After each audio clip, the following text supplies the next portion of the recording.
Halo semua, selamat datang di channel Minang Bata bersama saya Uda Miyota. Kita akan memberikan kisah-kisah menarik untuk sanak-sanak yang ada di mana saja. Untuk itu sebelum kita mulai, jangan lupa di subscribe, share, like, dan komen video ini ya, agar channel ini dapat berkembang dan berkembang, memberikan hiburan kepada sanak-sanak semuanya yang ada di seluruh dunia. Oke. Kali ini Uda Miyota akan memberikan 6 kisah hantu cantik di dunia yang bikin merinding. Salah satunya ada dari Indonesia. Wow, apa saja kah itu? Jika mendengar kata hantu, beberapa orang langsung beranjak pergi karena ketakutan atau menutup kedua telinganya agar tidak mendengar cerita atau apapun tentang hantu. Orang-orang percaya jika hantu datang saat tengah malam atau saat kita sedang sendiri di suatu ruangan yang sepi, biasanya hantu yang paling ditakuti adalah perempuan. Benar nggak? Banyak kisah tragis dialami wanita hingga meninggal dan menjadi arwah penasaran. Wah, kasihan kali ya perempuan. Sejumlah kisah tragis wanita di berbagai negara yang meninggal dan menjadi hantu yang ditakuti masyarakat sekitar. Ada yang patah hati, malu, dan lain. Tak hanya itu, semasa hidupnya hantu ini dikatakan memiliki wajah yang cantik sampai memikat hati lelaki pada saat itu. Berikut kisah hantu cantik itu. Pertama, La Sayona, Venezuela. Pada abad ke-19, ada kisah mengenai roh yang sangat kejam tentang seorang wanita petani muda bernama Casilda, dan telah diganti namanya menjadi La Sayona yang artinya algojo. Dengan rupanya yang cantik, Casilda adalah sosok yang diidamkan kaum Adam pada saat itu. Terlepas dari kenyataan itu, ia sudah hidup bahagia dengan suami dan anaknya. Suatu hari, ada seorang warga desa yang biasa membutuhkan Casilda ke hutan untuk mandi, memberitahu informasi palsu ke Casilda bahwa suaminya berselingkuh dengan ibunya sendiri. Mengetahui hal itu, wanita cantik tersebut pulang ke rumah dan membunuh suami dan anaknya yang sedang tidur, serta mendorong ibunya dengan golok. Ketika ibunya berdarah hampir mati, ia mengutuk Casilda, membalas dendam pada pria yang menyimpang dari istri mereka selamanya. La Sayona pun dikabarkan telah memutilasi banyak pria. Oh my god. 2. La Llorona, Meksiko. Terdapat cerita rakyat Meksiko tentang seorang ibu bernama La Llorona atau wanita menangis yang mencari anak-anaknya pada zaman penjajahan. Menurut legenda, wanita yang bernama asli Maria itu dengan bodohnya memilih lelaki bangsawan. Lelaki tersebut juga kagum atas paras muda La Llorona dan menikahinya. Ia pun juga menjadi ayah dari anaknya. Sayangnya, sang suami lelah dengan Maria dan meninggalkannya bersama putranya itu. Maria pun kemudian menjadi putus harapan dan membuang anaknya di sungai yang disusul Maria kemudian. Kini hantu La Llorona dikatakan tidak bisa ke surga, sehingga ia menjadi hantu yang merenggut banyak nyawa anak-anak. 3. Kuchisake Onna, Jepang.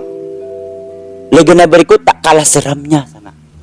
Kuchisake Onna atau hantu mulut robek adalah tokoh musuh dari legenda Jepang yang berasal dari zaman Heian sekitar 1000 tahun yang lalu.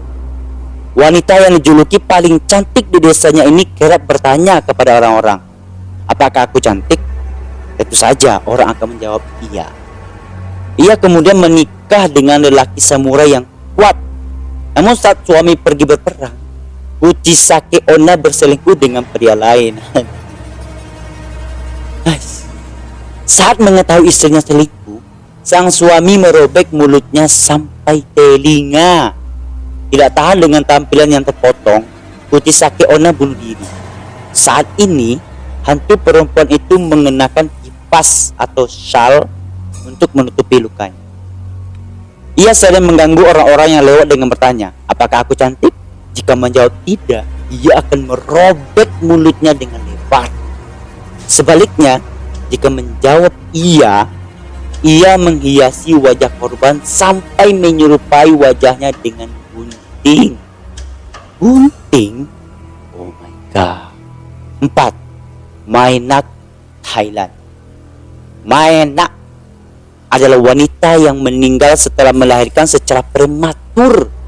Ia menikah dengan seorang tentara di Thailand. Suatu hari, suaminya meninggalkan Mainak dalam keadaan hamil untuk pergi berperang. Sayangnya, Mainak meninggal setelah melahirkan.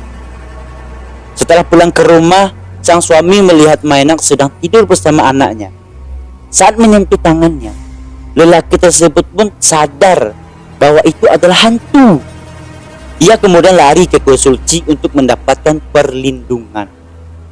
Hancur lantaran tidak bisa memiliki suaminya kembali, Mainak meneror warga. Teror itu pun berhenti lantaran rohnya telah dimasukkan ke dalam toples dan diletakkan ke kuil Wah Mahatapi di Thailand. Tapi hingga hari ini banyak orang yang berkunjung untuk mendapatkan berkah di sana. 5. Hantu gaun merah, Amerika Utara. Hantu gaun merah atau yang dikenal dengan Lady in Red telah menjadi hantu populer di Eropa, Kanada, dan Amerika. Seorang pekerja seks yang senang mengenakan gaun merah favoritnya telah terbunuh kekasih yang cemburu atau para istri. Kini, hantunya meneror dengan membawa pisau yang sebagai simbol dalam pembunuhannya. Ia juga berkeliaran di kamar hotel dan berbisik di telinga lelaki yang saat tertidur. Berdasarkan sumber, hantu itu adalah Jenny Bercock, seorang sosialita yang meninggal dalam kecelakaan mobil pada tahun 1944. Pada 2017, hantunya terlihat mengambang di sekitar Fairmont Hotel Vancouver. Ketika seorang bernama Scott Graham mengaku telah menangkap kemiripannya dalam film. Secara umum, Ladies in Red bukanlah hantu yang sangat kejam. Mitos-mitos tersebut nampaknya menunjukkan bahwa orang-orang memiliki sedikit hak untuk membalas dendam, mengingat pada zamannya hantu tersebut sebagai pembuat onar. 6. Simalis Jembatan Ancol, Indonesia.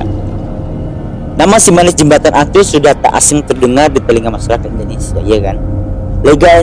Legenda ini berkisah tentang hantu Maryam, seorang gadis yang konon menghantui jembatan Ancol di Jakarta Utara, Indonesia. Penduduk setempat percaya bahwa kehadiran hantu Maryam di jembatan Ancol adalah alasan dibalik semua kecelakaan lalu lintas yang terjadi di daerah tersebut. Kisah sedih Maryam berakar dari kejadian tragis yang konon telah terjadi sejak abad ke-18. Kisah ini bermula ketika Maryam, seorang gadis muda berusia 16 tahun yang memiliki paras cantik. Ia bekerja sebagai pelayan di rumah seorang pedagang tua dan kaya raya. Paras cantik dan kemolekan tubuh Maryamlah yang memikat hati si majikan. Untuk itu, ia berencana menjadikan Maryam sebagai selirnya. Mengetahui niatan sang majikan, Maryam berencana untuk melarikan diri karena tak mau dinikahi oleh pria tua tersebut. Sementara Maryam berkeliaran dan mencari tempat tinggal baru. Keberadaan gadis cantik itu diketahui oleh sang majikan. Bergegas pria tua itu menyuruh anak buahnya untuk mengejar dan menangkap Maryam. Gadis itu melawan, memberontak karena tak mau dinikahkan oleh para preman dan majikan. Tubuh Maryam dilecehkan dan dibunuh. Kemudian jasadnya dicampakkan ke sawah yang tak jauh dari lokasi kejadian. Sejak saat itu, telah banyak warga yang mengaku melihat penampakan wanita di dekat jembatan Ancol. Saking populer kisah ini, cerita Simalis Jembatan Ancol dibuat menjadi serial drama dan film di Indonesia. Oke Sana, mudah-mudahan Sana terhibur dengan kisah yang udah Miota sajikan. Jangan lupa di subscribe ya Sana. Komen, kalau ada ide, komen. Kalau ada solusi, komen. Kalau ada yang masih jelek di video ini, komen ya Sana. Walaupun tidak subscribe tidak apa-apa. Oke, tapi ya di subscribe sedikit nggak apa-apa ya kan. Hehehe. Mudah-mudahan saya terhibur. Saya Uda Miyota. Bye.